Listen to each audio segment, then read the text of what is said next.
What if the people you loved most, the ones you trusted with your life, were the very ones who destroyed it? I thought betrayal came from strangers, from people outside your home, not from inside the walls where laughter once lived. But I was wrong. My wife, the woman I built a family with, was hiding a secret with my own brother. And the worst part?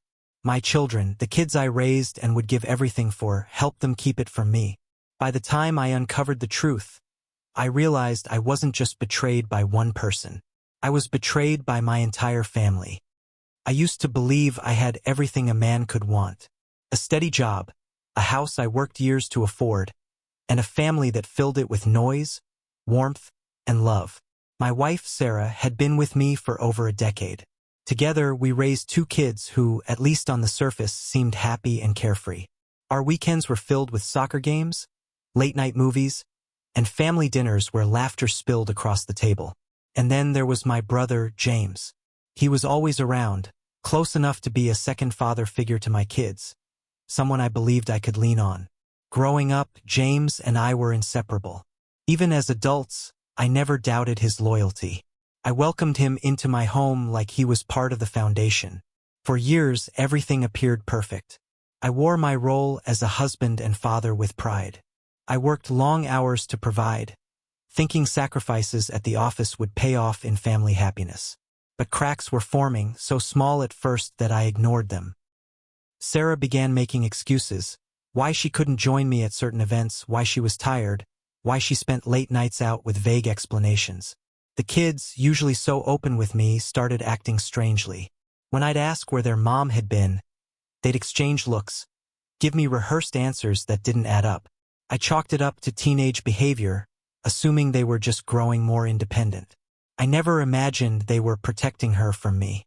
Looking back, there were signs. The way James and Sarah sometimes shared glances too long to be casual. The way she defended him fiercely in arguments, almost more than she defended me. The way my kids seemed overly eager when James visited, as if they were in on some secret I wasn't privy to. But when you're living inside a dream, you don't look for cracks. You convince yourself the walls are solid. And so, I pushed doubts aside, telling myself my family was different, stronger, untouchable. It began unraveling slowly, in moments I couldn't ignore. One night, I came home early from work. The house was quiet, too quiet, but Sarah wasn't there. My kids told me she had gone out with friends. Hours later, I found a message on her phone. A simple one from James. Same place tonight. Can't wait. I wanted to believe it was innocent. Maybe they had some surprise for me, something they were planning together. But suspicion dug its claws deeper. More nights passed, each filled with Sarah's strange absences. James started showing up at family gatherings more often than usual, sometimes without warning, acting like he belonged in every corner of our lives. The kids, once candid, began dodging my questions. They would cover for their mother, telling me she was shopping, volunteering, or busy with errands. Their stories always aligned too perfectly. The weight of doubt pressed on me. I couldn't sleep, couldn't focus at work. My instincts screamed something was wrong, but my heart begged me not to believe it. After all, what kind of brother betrays his own blood? What kind of children keep secrets from their father? One weekend, I decided to test them. I asked Sarah to join me on a spontaneous family trip, just a day away. She resisted, hesitating before finally agreeing. But when the morning came, she claimed she felt sick, urging me to take the kids without her. Reluctantly, I agreed. Hours later, on the drive back, I noticed my daughter whispering urgently to her brother in the back seat. When I asked what it was, they froze, then muttered something about homework. My gut twisted. They were hiding something. That night, while Sarah showered, I checked her phone again. There it was. A string of messages from James, filled with words that shattered me. Intimate, familiar, undeniable. They weren't just meeting. They were in love. The night I uncovered the truth was the night my world collapsed. I came home early again, determined to confront her.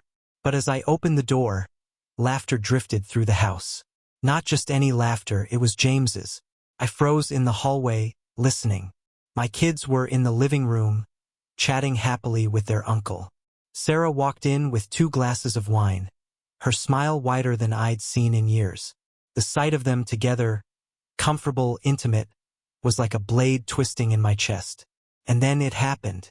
Right there, in front of my children, she leaned in and kissed him. Not a casual peck, not something that could be explained away. It was deliberate, intimate. My brother, my wife. The kids didn't gasp. They didn't look shocked. They simply carried on, as if this was normal, as if they had seen it all before. And in that moment, the final piece fell into place. They had known. They had hidden it. They had helped her weave the lies that kept me in the dark. I wanted to scream, to tear the walls down, to demand answers. But I couldn't move.